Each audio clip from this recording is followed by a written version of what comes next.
disclosed that 28 Ghanaian nationals have been rescued from a human trafficking network in Côte d'Ivoire. And in business, COCOBOD has disclosed that it is finalizing a new funding model for the cocoa sector ahead of its implementation of the 2026-2027 crop season. And on the international front, 2 more people have tested positive for hantavirus infection from the cruise ship.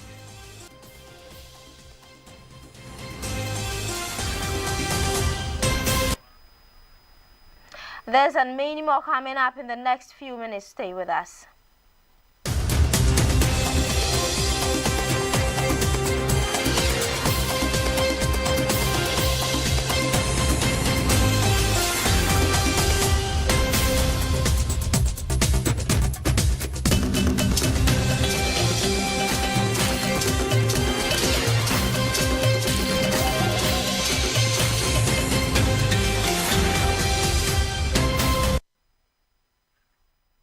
Thank you for staying with us. Remember, this news is live on Facebook at Vena TV. Now let's delve into the details of the stories.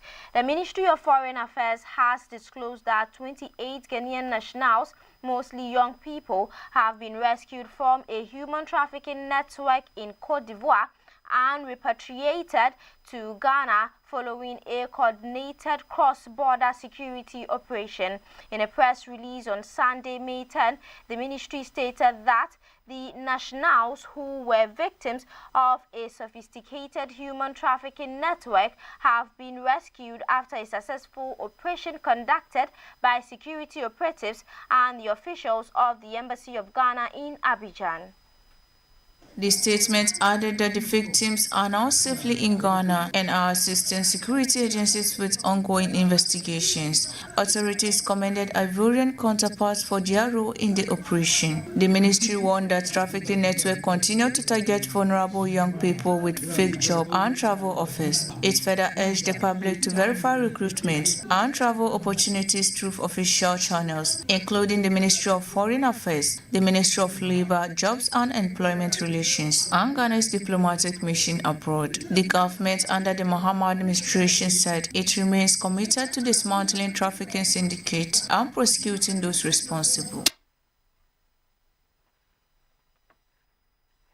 The National Teaching Council has warned that teachers who fail to obtain professional qualifications and licenses by the end of the year could face sanctions from the Ghana Education Service. According to the council, all teachers currently in classrooms without professional certification are expected to take advantage of the ongoing fast-track teacher education program introduced to regularize their status.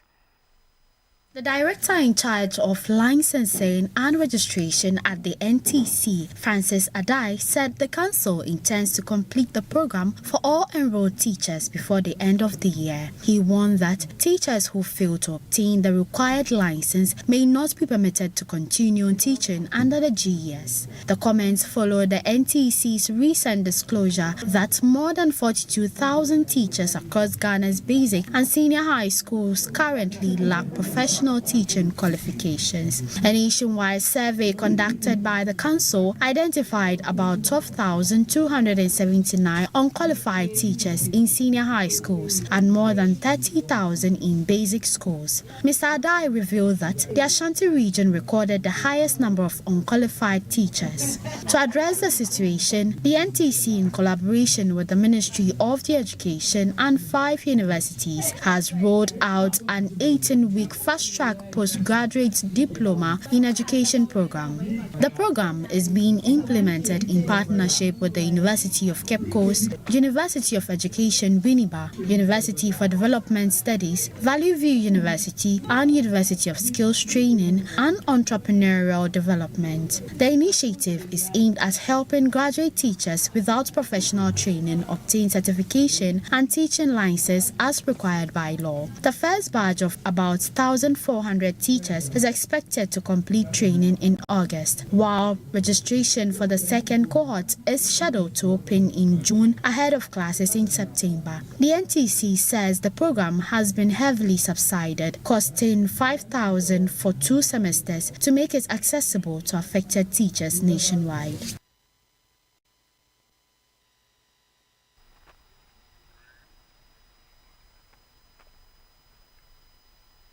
Moving on to other stories, the government is exploring plans to process excess eggs into powder and other alternative products as part of efforts to address recurring gluts in the poultry sector and reduce losses suffered by farmers. The move forms part of a broader strategy under the proposed National Poultry Master Plan aimed at stabilizing prices, extending shelf life, minimizing post-production losses, and creating new market opportunities within the poultry value chain. Speaking to the media after a stakeholder dialogue on the proposed Poultry Master Plan, Chief Technical Advisor to the Minister for Food and Agriculture, Kwesi Etubondi, said government is prioritizing value addition and improved storage capacity to better manage excess egg production. Industry players have for years expressed concern over periodic egg oversupply, which often forces poultry farmers to sell at heavily reduced prices, leading to significant financial losses. Mr. Etubondi explained that recent government support for the production of maize and soya had contributed to lower feed prices, encouraging more people to enter poultry production. He added that the government is also using the school feeding program as part of efforts to absorb some of the excess supply on the market. According to him, the proposed Poultry Master Plan will outline long-term measures to strengthen the poultry value chain, improve processing capacity, and reduce the impact of recurring production gluts across the country. You're still watching Baina Midday News on Baina TV. We're going for a quick turn. We'll be back with business and more. Stay with us.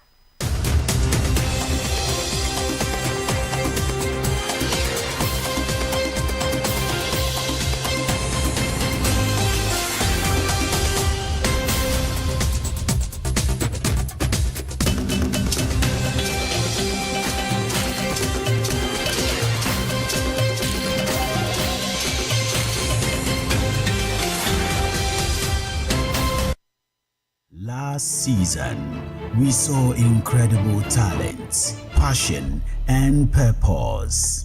And we delivered on our promises. A fully sponsored Umrah package for our eventual winner.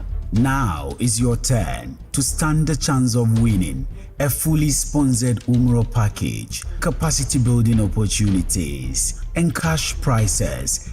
The Ummah Show Season 2 is here. Bigger and better. Are you a young Muslim between 18 and 30? Do you have a talent that can inspire the Ummah? Then this is your moment. Apply now at ummah.bainamultimedia.com. Call 0539 467757 for further inquiries. Don't just watch it, be part of it. The Ummah Show. Definitely different.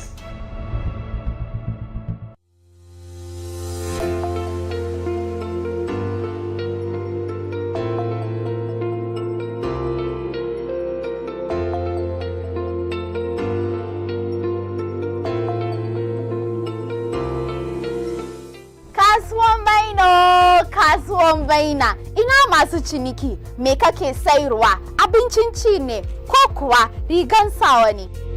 Kasuwan baina is here to take your business to the next level and then give your business the spotlight it needs. It doesn't matter where you are. Call us, Kasuwan Baina, we will come. So take this number 053-948-7757. Let's take your business to the next level. Kasuwan Baina, Kasuwan Baina. Let's go together.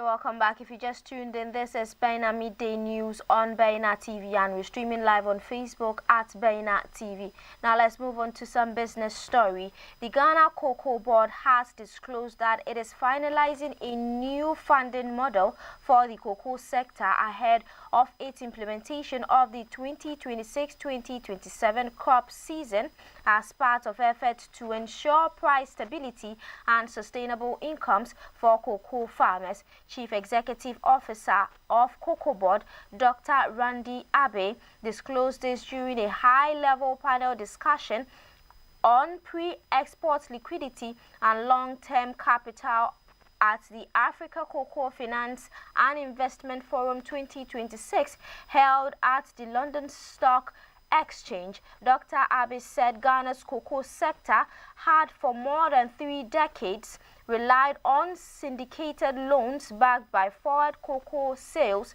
to finance annual crop purchases. According to him, although the arrangement had helped provide liquidity for cocoa purchases over the years, it also required a significant portion of Ghana's cocoa output to be tied to offshore financiers. He explained that the new funding framework would introduce a revised pricing mechanism involving periodic reviews, potentially on a quarterly basis, to determine producer prices throughout the crop season. He said the proposed model will mobilize capital through instruments such as commercial paper and commercial notes, while leveraging domestic liquidity, including support from institutional investors. The reform, he noted, will maintain the policy of paying cocoa farmers 70% of the free on-board price, while allowing periodic price adjustment to reflect movement in global cocoa prices and exchange rates. He added that the model will broaden participation in the cocoa economy, improve financing access for local processors and indigenous Ghanaian companies, and increase value retention within the country. Dr. Abe expressed confidence in Ghana's financial sector to support the transition, citing improving macroeconomic conditions and increasing investor interest in structured financial instruments. He acknowledged concern among stakeholders, particularly licensed buying companies and investors, regarding the structure and scale of proposed financing arrangements. According to him, a detailed prospectus outlining participation opportunities was being finalized and will be fully explained before the start of the 2026-2027 crop season.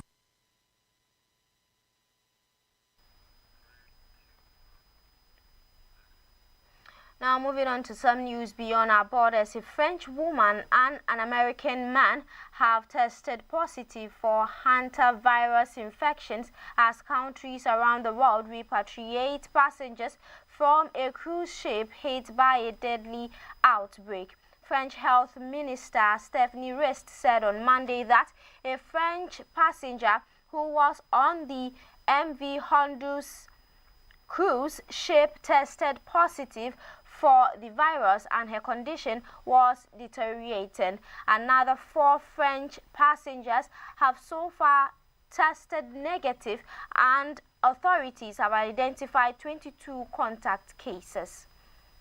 The U.S. Department of Health and Human Services said on Sunday that an American on a repatriation flight had tested mildly positive for the virus and another had mild symptoms. Both were traveling in the plane's biocontainment unit out of an abundance of caution, and all 17 MV Honduras passengers on board would undergo clinical assessment upon arrival in the U.S. The Dutch-flagged hantavirus-stricken cruise ship MV Honduras arrives to the industrial port of Granadilla de Abona on the island of Tenerife in Spain's Canary Islands. The 2 new cases bring the total number of confirmed cases to 10. The World Health Organization has so far confirmed 2 deaths and 1 probable death, and as of Friday, 4 people were hospitalized, with 1 in intensive care in South Africa. The MV Honduras was anchored near the Canary Island of Tenerife after being stranded for weeks following an outbreak of the hantavirus on the luxury cruise ship. Health authorities have been locating and monitoring passengers who disembarked from the ship before the outbreak was identified. The investigations into the source of the outbreak are ongoing. The evacuation of passengers from the cruise ship will be completed on Monday with flights to Australia and the Netherlands, Spain's health minister said. One flight to Australia will evacuate 6 passengers from Tenerife and another to the Netherlands will take 18 passengers. Both flights are to also carry passengers from other countries that did not send their own repatriation flights, officials said. Hantaviruses can cause severe respiratory illness and are usually spread by rodents, but can also, in more rare cases, be transmitted between people. Symptoms can begin between 1 and 8 weeks after exposure and include headaches, fever, chills, gastrointestinal issues, and respiratory distress. The WHO has recommended a quarantine of 42 days for the cruise passengers. Experts are stressing the need for calm, noting that the virus is far less contagious than COVID-19. Now, finally, moving on to sports, Accra Heart of Oak Sporting Club says it has submitted a formal settlement proposal to its former technical director, Rene Hidink, as both parties seek an amicable resolution to their ongoing dispute. In a statement released on May 11, the club said the proposal was submitted through its legal representatives following recent engagements and discussions held in court.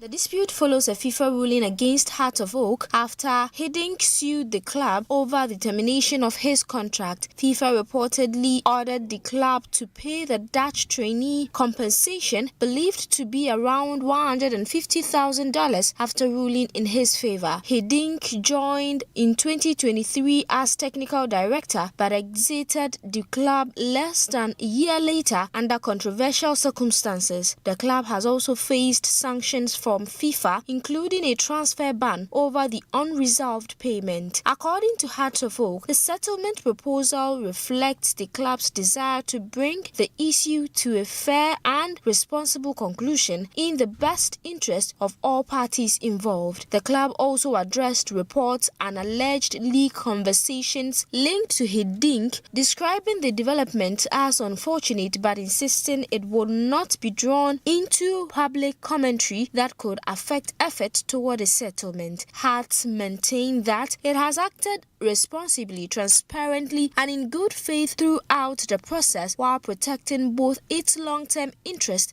and the other party's rights. The statement noted that the club is awaiting an official response from Rene Hidink and his representatives regarding the proposal submitted. The Phobian